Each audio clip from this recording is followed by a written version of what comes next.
کر دیا ہے۔ اور آپ یقین کریں سیاسی جماعتوں کا اتنا برا حال ہے کہ ان کے لیڈر کے بارے میں کوئی بات کرے تو پاگل ہو جاتے ہیں یہ احتجاج کر کر کے۔ اور اس نے ڈائریکٹ کہہ دیا کہ ختم نبوت کا مسئلہ ہی کوئی نہیں، جو دین کی بنیاد ہے، کسی کو پرواہ نہیں۔ مجھے تو ان لوگوں کی فکر ہو رہی ہے جن لوگوں نے انہیں ووٹ دیے ہیں، وہ اللہ کو کیا جواب دیں گے۔ اور یہ اللہ ماشاءاللہ ساری سیاسی جماعتیں اس طرح کی۔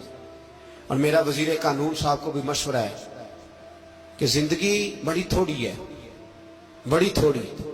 اللہ سب کو معاف کرتا ہے، اپنے رسول کے غداروں کو معاف نہیں کرتا۔ اور یہاں تمہاری گاڑیوں پہ جھنڈے لگے ہوئے ہیں، وہاں بھی تمہارے جھنڈے لگیں گے، پر اس لیے لگیں گے کہ یہ غدار ہے ناموس رسالت کے، یہ جھنڈے لگیں گے۔ شرم کرو اور ڈر جاؤ، بس کر دو۔ تمہارے منہ میں اب دانت پورے نہیں رہے۔ کوئی شوگر کا مریض ہے تو کوئی بلڈ پریشر کا، تو کوئی ہارٹ کا، تو کوئی کینسر کا۔ شرم کرو اور اپنی قبر کی بھی تھوڑی سی فکر کرو۔ بتاؤ پاکستان کے کتنے صدر گزرے، وزیر اعظم گزرے، تو ان کی قبریں کہاں ہیں؟ کوئی جاتا ہے ان کی قبروں پہ؟ کسی کو خبر ہے؟ کیوں اپنے لیے جہنم کٹھی کرتے؟ سارا کچھ دنیا داری رہ گئی ہے، سارا کچھ صرف یہی رہ گیا۔ حضرت ابو بکر سردار تھے، حضرت عمر سردار تھے قبیلے، حضرت عثمان سردار تھے۔ انہوں نے سرداریوں کو ٹھوکر مار کے رسول اللہ کے قدموں میں بیٹھنا پسند کیا، سرداریاں چھوڑ کے غلام بن گئے۔ تم سرداریاں بچانے کے لیے رسول اللہ کی غداری کرتے ہو، شرم نہیں آتی؟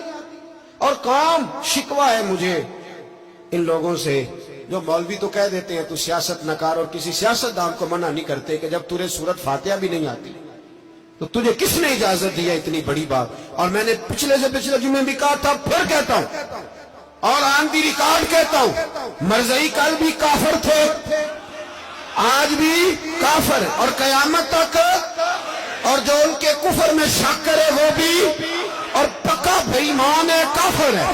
وہ وزیر قانون ہو یا صوبائی ہو یا وفاقی ہو، من شک فی کفر ہی فقط کفر۔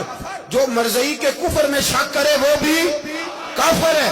ہمارے رسول آخری رسول ہے، ہم کسی کو یہ اجازت نہیں دیں گے کہ وہ ختم نبوت میں رکھڑا ڈالنے کی کوشش کرے، ہم کسی کو یہ اجازت ہے۔ اور تم نے قوم کو لوٹا، لوٹتے رہو، اب ایمان پہ ڈاکے تو نہ ڈالو۔ تمہیں دولت لوٹ کے پیٹ نہیں بھرا، اب ایمان لوٹنا شروع کر لیا۔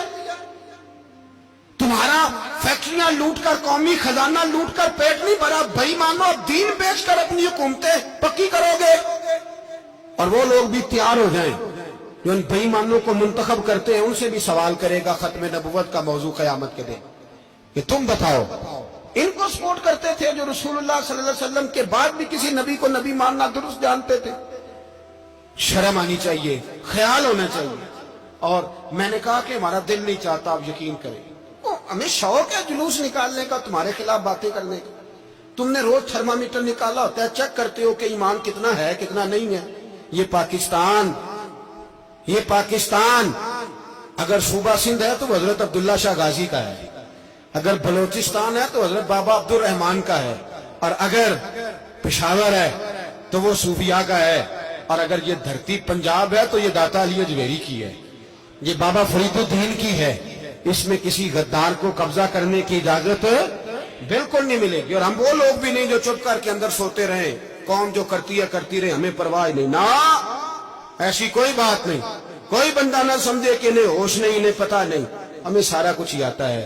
پھر اگر کل کو کوئی ممتاز قادری پیدا ہو گیا تو شکوہ نہ کرنا، کل کو کوئی پھر سے عامر چیمہ نکل آیا تو شکایت نہ کرنا، یاد رکھنا۔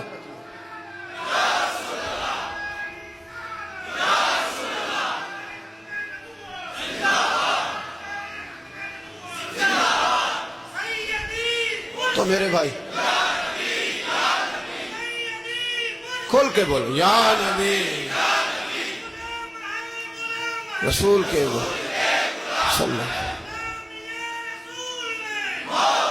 تو یہ مشورہ ہے،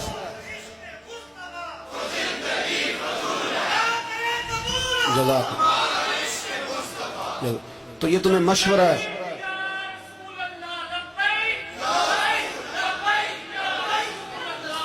میری بات سن، یاد رکھیں، یہ لوگ بعد میں پچھتاتے ہیں، پھر مناظرے کراتے پھرتے ہیں، اس نے صحیح کیا کہ غلط کیا۔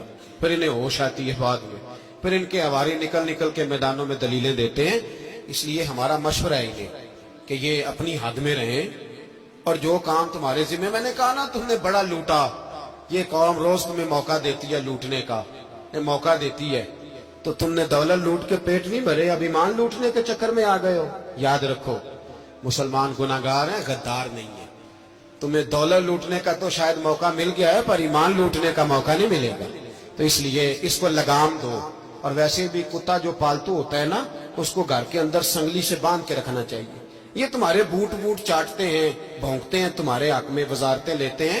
ہم نے تو کوئی وزارت نہیں لی تم سے، اور نہ ہمیں شوق ہے. اس لیے کہ ممبری کیا کرنی ہے جس کو ممبر رسول عطا کر دیا جائے، اس نے کیا کرنی ہے یہ ممبریاں جس کو پکا پکا ممبر رسول دے دیا جائے. تو اس لیے اس سے باہر آؤ. میں نے کہا بڑے بڑے نمرود، فرعون، قارون دفن ہے، تمہارا بھی نام تک نہیں ہوگا، بالکل نام نہیں ہوگا. اس لیے ہمارا مشورہ، اور آپ لوگ بھی آئے نا یہ اگلے سال، تو ان کو کھڑا کر کے پوچھ لینا اسلامی جمہوریہ پاکستان کا تم نے MPN میں نے بننا ہے، پہلا کلمہ ہی صحیح سنا دو. چلو خدا کا واسطہ یہی بتا دو کہ تمہیں نماز بھی ڈھب سے آتی ہے کہ نہیں. اور آپ کی موج ہے، آپ بٹھا لیتے ہیں سر پہ، کیا کریں، سمجھانے والے مفت گناہگار ہو گئے اور بہکانے والے سب تمہارے یار ہو گئے. اس لیے یہ چھیڑتے ہیں جان بوجھ کے. اور پھر جب کوئی ممتاز قادری علیہ رحمہ پیدا ہوتے ہیں، پھر انہیں دشواری ہوتی ہے، پھر ان کا جینا مشکل ہو جاتا ہے. یہ موقع دیتے ہیں، پتہ نہیں کس کے ایجنڈے پہ عمل کر رہے ہیں.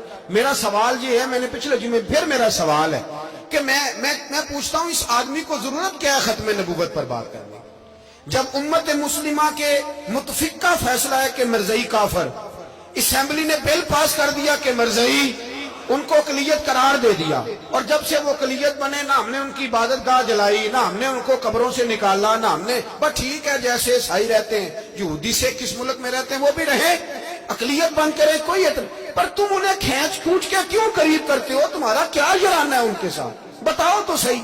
ان لوگوں سے ان کو چاہیے اپنے منہ میں لگام ڈالیں، اور اگر نہیں ڈالیں گے پھر انشاءاللہ ڈالی جائے گی، اور بڑی تگڑی ڈلے گی، اور پھر ایسی ڈلے گی ایسی ڈلے گی. سلمان تاثیر جب مرا تھا نا تو 5-5 لاکھ روپیہ مولویوں کو آفر کی جنازہ پڑھاؤ، 5-5 لاکھ روپیہ چھوٹے چھوٹے مولویوں کو. اور داتا صاحب کی مسجد کے خطیب بھی صوبائی جو تھے وہ خطیب تھے، ملازم تھے، انہوں نے کہا کہ ایمان نہیں بھیجنا، نکالنا نوکری سے تو نکال دو.